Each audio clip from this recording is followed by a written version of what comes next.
본주, 하, 유덕, 새 옷을 입은 사람. 이중성은 제자들 중에 좌익에 가담하는 자가 있음을 알자 당장 식구들을 데리고 멀리 전주 근교에 있는 어느 암자로 피신하였다. 여기서 온 식구가 다 무사히 피난을 했는데 아들 임수는 한 발짝도 암자 밖을 나갈 수가 없었다. 나이에 비해 숙성한 데다 양민증이 없었기 때문이다. 정음에 살 때만 해도 어머니가 그리우면 가끔 누나들을 따라 인정상간을 찾아뵙는 나들이를 할 수가 있었다. 그리고 어디서나 혹 조사를 당할지라도 아버지의 함자를 말하면 다 무사히 통과할 수가 있었다. 그러나 여기서는 이미 어른 티가 나게 장성한 데다 아버지를 알고 있는 관리도 별로 없었다. 다만 도청에 무슨 과장으로 근무한다는 관리 한 사람이 한 달에 몇 번씩 아버지를 찾아뵙고 갈 뿐이었다. 그런데 어느 날 그 과정이라는 사람이 도지사 이하영을 모시고 와서 어른께 한번 나들이를 해주십사 하는 간청을 하였다.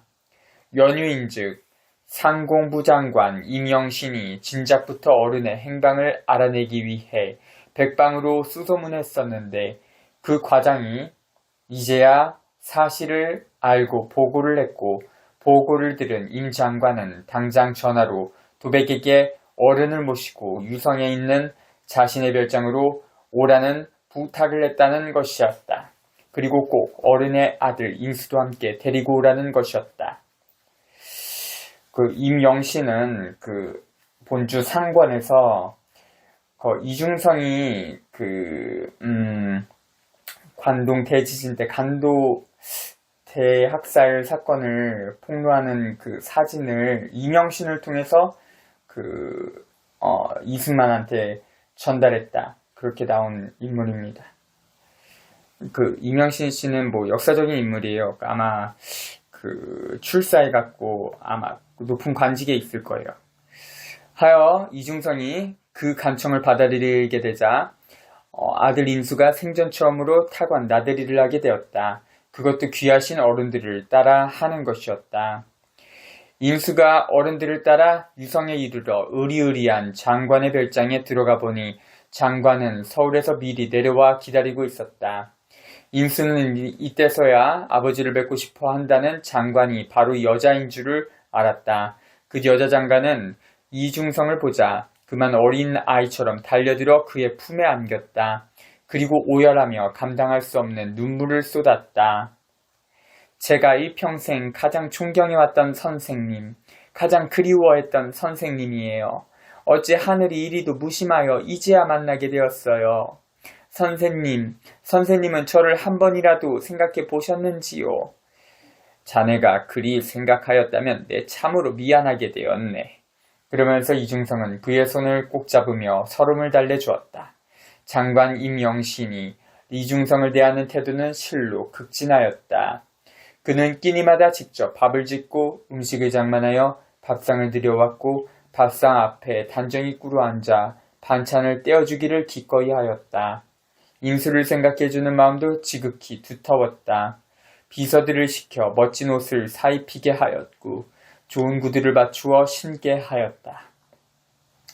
그가 임수를 데리고 조용히 이야기를 해보니 비서들보다 훨씬 더 영리하고 사리가 분명하였다. 비록 학교는 다니지 않았지만 출중한 기상이 있었다. 이에 림영신은 리중성을 쫄라 임수를 곁에 두고자 하였다. 가장 마음에 드는 비서를 찾았던 것이다. 하지만 이중성은 듣지 않았다. 이미 임영신이 금산 생가의 재산을 다 기울여 중앙대학을 설립했을 만큼 현세 교육에 열을 올리고 있었기 때문이다. 만일 그에게 자식을 딸려 보냈다가는 자식이 자칫 학교에 빠져들까 염려가 되었던 것이다. 그러한 사정을 눈치챈 임영신은 선생님께 임수를 절대로 학교에 보내지 않겠다는 맹세를 하였다. 그래도 선생님은 대답을 하지 않았다. 임수는 아버지의 허락만 떨어지면 당장이라도 따라 나서하고 싶은 눈치였다. 하여 임영신이 임수를 가만히 불러서 기띔하였다. 너 집에 가거든 무슨 수를 쓰든지 아버님을 설득하여 승낙을 얻어내라. 기필코 서울에 오너라. 서울역에 도착하거든 무조건 파출소에 들어가 내 집에 전화를 해라. 그는 인수에게 전화번호를 적어줬다. 이중성 부자가 며칠 동안을 그 호화별장에서 잘 대접받고 전주 암자로 돌아왔다. 그런데 그 며칠 새 별의별 산해 진미에 길들어 버린 인수의 입이 늘 무거웠던 나무밥을 마다하고 하였다. 자식의 수저질이 시원찮은 것을 보고 이중성이 나무랐다. 사람이 먼저 지 입맛을 다스리지 못하고서는 절대로 자신을 다스리지 못하는 것이다. 그 이명신이처럼 산의 진미에 길든 사람들은 도저히 민초들의 고통을 모르는 것이다. 이때 인수가 기회를 놓치지 않고 기지를 발휘하여 말하였다. 아버님, 제가 그분에게 이런 나물밥을 먹여보겠습니다.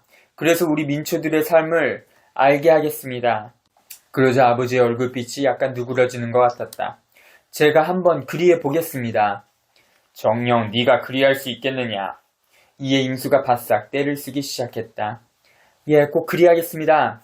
절 그분께 보내만 주신다면 그보다 더한 일도 해낼 수가 있습니다. 아버님, 저도 대초에 나가 경문을 넓혀보고 싶습니다. 저도 양민증을 가지고 마음대로 나다닐 수 있는 사람이 되고 싶습니다. 언제까지 이렇게 무적자로 붙들어 둘 작정이신가요? 사람이 활동을 할 수 있어야 무슨 일을 할 수가 있을 게 아니겠어요. 자식의 말이 이렇게 나오자 이중성은 별 수가 없었다. 이미 자식의 마음은 들떠 있었다. 더 이상 붙들어 둘 수가 없는 형편이었다.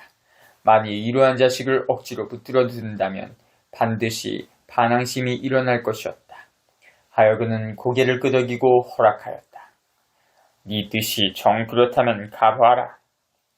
이에 임수는 그저 감격하여 눈물이 쏟아져 나왔다. 거듭 머리를 조아리며 말하였다. 아버님 고맙습니다. 아버님 고맙습니다. 잠시만 견문을 넓히고 돌아와 아버님을 잘 모시겠습니다. 이중성은 못 박아 한마디 하였다. 단 절대로 누더기 옷을 입어서는 아니 된다. 이는 네 망모의 유언이시다. 이제까진 이 애비가 그 유언을 지켜주었다만 차후로 네 스스로 지켜야 한다.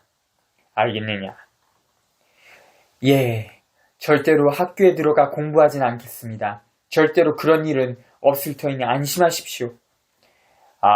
그래야지. 그래야 하고 말고.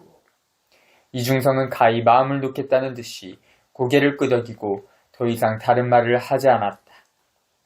이리하여 임수가 그 이튿날 서울을 가게 됐는데 마침 도청과장이 동양을 알아보러 왔다가 사실을 알고 크게 기뻐하며 임수를 전주역까지 데려다주고 표까지 사줬다.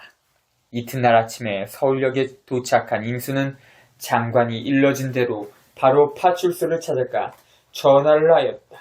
그랬더니 과연 오래지 않아 고급 승용차 한 대가 왔고 파출소 승경들이 그 차 안에서 나오는 두 사람을 향해 깍듯한 거수경례를 하였다. 그 두 사람은 이미 유성에서 얼굴을 익힌 장관의 비서들이었다. 그들이 임수를 극진히 차에 태워 장관의 저택에 이르자 장관이 문을 열고 나와서 반갑게 맞이해 주었다. 왔구나. 가상하고 가해롭구나. 이제 넌 내 아들 노릇을 해야 한다. 이에 인수가 환하게 웃으며 대답하였다. 예, 힘껏 일하겠습니다. 이렇게 중앙대학교 총장의 식구가 된 리인수는 먼저 서울이 지리를 익히고 문화의 유통과 서민들의 생활 실태를 살폈다. 당시 서울의 거리는 어디를 가나 실업자와 거지들이 득실거렸다. 특히 서울역 부근에는 각지에서 모여드는 불황자들까지 머뭇거렸다. 현재 서기 2026년 현재도 서울역은 그렇죠. 거기에다 주먹개나 쓴다는 깡패들이 설쳐대고 눈 감으면 코조차 뽑아간다는 소매치기들이 득실거려 더욱 난장판이었다. 여기에 심히 가슴 저리는 바는 얼굴이 누렇게 뜨도록 굶주린 사람들을 어디서나 흔히 볼 수 있다는 것이었다. 임수는 그들을 볼 때마다 자신이 지금 기름진 음식을 먹고 따스한 방에서 잠자는 생활이 결코 편안하지가 않았다. 오히려 전날 아무것도 모르고 집에서 나물밥을 먹고 살 때가 훨씬 마음 편했던 것 같았다. 총장에게 나물밥을 먹이기에 앞서 자신이 먼저 저 부황난 사람들에게 부끄러웠던 것이다. 총장은 인수에게 날마다 2만 환씩의 용돈을 줬다. 그 당시 2만 환이면 상당히 큰 돈이었다. 총장이 인수를 시험하고자 그렇게 많은 돈을 주었는지, 아니면 인수에게 돈 쓰는 법을 가르치고자 그렇게 필요 이상의 돈을 주었는지, 아무튼 푸시게 줬다. 인수는 그 돈으로 우선 부황난 사람들을 살려내야 했다. 돈이 없으면 모르거니와 돈이 있는 데야 도저히 그냥 볼 수 없는 일이었다. 만일 그들을 못 본 채하고 그냥 지나쳐버린다면 평생 하늘을 우러러볼 수 없고 사람들을 대하기가 부끄러울 일이었다. 남대문 시장 앞에는 꿀꿀이 죽을 파는 데가 있었다. 가격도 쌌다. 한 그릇에 30판이었다. 꿀꿀이 죽이란 미군 부대에서 나오는 음식 찌꺼기로 만들어낸 것인데, 즉 그들이 먹다 남긴 빵이나 통조림 등을 모아다 물을 붓고 끓인 것이었다. 실인즉 멍멍이 죽이라 해야 옳았을 것인데 당시 사람들이 이름을 잘못 붙인 것이다. 대개 그것을 우유에 팔았고 서울역의 지객꾼들이 싼 맛으로 많이 사먹었다. 인수도 한 그릇 사먹어보니 가히 배를 채울 수 있는 것이었다.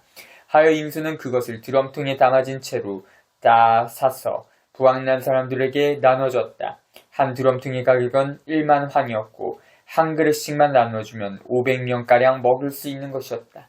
그러나 사람들은 얼마나 배가 고팠던지 한번 그릇을 잡으면 거의가 4댓 그릇씩을 먹고 나서야 떨어져 나갔다. 인수는 매일 해질 무렵이면 거기에 어김없이 나타나 그 꿀꿀이죽을 2 드럼통 사서 사람들에게 나누어 먹였다. 아무튼 인수는 총장이 주는 돈을 날마다 그렇게 한 푼도 남기지 않고 다 썼다.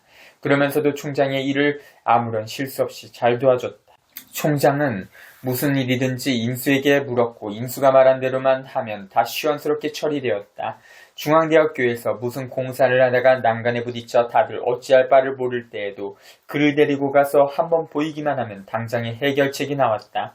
그가 무슨 설계나 계획, 기획, 경영 등의 용어조차도 전혀 모르는 상태였지만 기본 원리만 대강 말해주면 전문인들도 감히 생각하지 못하는 바를 척척 지적해내었다. 정말 신통한 아이였다. 이명씨는 그가 국민학교 문턱도 안 밟았기 때문에 더욱 신통하게 여겼다.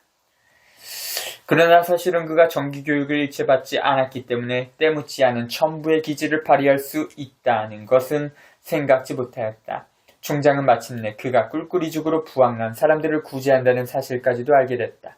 또한 그가 저녁밥을 항상 그 꿀꿀이죽으로 대신해 왔다는 사실까지도 알게 되었다. 당시 중앙대학교 산하에 여성계라는 잡지가 있었고 그 잡지자 사장은 이명신 총장의 신임이 두터운 이였다. 바로 그 여성계 사장이 이윤수의 적덕 행위를 알아내고 이명신 총장에게 말해주었던 것이다. 그리고 총장과 함께 차를 타고 남대문 시장 앞을 지나며 리인수의 선행을 구경시켜 주었다. 총장은 이러한 상황을 보고는 눈물을 흘렸다. 그는 인수가 자신의 집에 온 후로 여지껏 저녁밥을 먹지 않고 밖으로 나다니는 것을 참못 괴이쩍게 여기기도 했는데 사실을 알고 보니 참으로 가상한 일이었다. 의당 이 나라 정부가 해야 할 일을 그 아이가 하고 있는 것이었다. 하여 총장은 인수의 용돈을 하루 3만원 환으로 올려줬고 48개의 열쇠를 인수에게 넘겨줬다. 그 48개의 열쇠는 중앙대학교의 살림살이를 다 관장하는 것이었다. 인수는 날마다 총장에게 동아일보 사설을 읽어드렸다. 총장은 동아일보가 반국가적인 글이라 하여 듣지 않으려 했지만 인수가 끈질기게 민중의 소리라 하여 설득하자 마지못해 듣게 됐고 점점 흥미를 느끼어 나중에는 자충해서 읽어달라고 하였다. 총장이 그때서야 민중의 소리를 제대로 듣게 된 것이었다. 그런데 8개월이 지나자 인수에 붙인 이중성으로부터 편지가 왔다. 편지를 읽고 난 인수의 표정은 잠옷 어두웠다. 예전에 집에서 온 편지를 읽을 때와는 완연히 다른 표정이었다. 총장이 사연을 붙자 인수가 어른의 편지를 보여줬는데 그 내용인즉 집안에 할 일이 있으니 이제 그만 내려오라는 것이었다. 원래 리중성은 인수를 보내주고 바로 이밤산 아래 신기촌 옛집으로 이사했고 이명씨는 매달 인수의 월급조로 상당한 액수의 돈을 그 주소로 송금해줬다. 그 돈이면 가히 머슴 10명을 부리고도 남을 만한 것이었다. 그런데도 도대체 무슨 할 일이 더 있는지 심히 궁금할 뿐이었다. 총장이 인수에게 당부하였다. 인수야, 너 집에 가거든 바로 네 윗누이 옥수를 올려보내라. 그리고 너는 2달 안에 일을 다 마치고 돌아오너라. 예, 꼭 그리하겠습니다. 인수가 열쇠 꾸러미를 돌려드리자 총장이 그것을 받으며 인수에게 물었다. 너는 내가 왜 이렇게 홀로 늙었는지 아느냐? 제가 제일 궁금히 여기고 있는 바입니다. 총장은 한숨을 한 번 쉬고 인수에게 대략 다음과 같은 사연을 들려줬다. 그것은 아버지 이중성과 인연에 대한 것이었다. 본시 임영씨는 전라도 금산의 만석군의 딸이었다. 아버지 임부자는 그 스라에 아들, 딸 14남매를 두었는데 그 중에 딸로 태어난 임영신이 제일 똑똑하고 영리하였다. 임부자는 이 귀여운 딸이 장차 커서 어떻게 되나 보자 하고 전주 기전 여학교에 입학시켰다. 당시 양가의 교수로는 파격적인 일이었다. 그런데 딸 임영신은 김인현 만세운동 때 전주 여학생 대표로 맨 앞에서 만세 시위를 주동하다가 일경에 체포되어 감옥에 들어가는 신세가 되었다. 이에 임부자는 돈으로 다리를 놓다시피 하여 그 딸을 집행유예 2년으로 빼냈고 다시 일본 동경으로 빼돌려 유학을 시켰다. 이리하여 임영신은 수년 동안 동경에서 학교를 다니게 되었다. 그러던 어느 날 임영신이 학교에서 돌아오는 길에 돌연 건장한 청년 5명이 길을 딱 막고 나섰다. 길은 대낮에도 인적이 드문 으슥한 골목길이었다. 청년들이 조선말로 그에게 물었다. 네가 임영신이냐? 네, 그렇습니다만. 18. 탄핵을 선포합니다.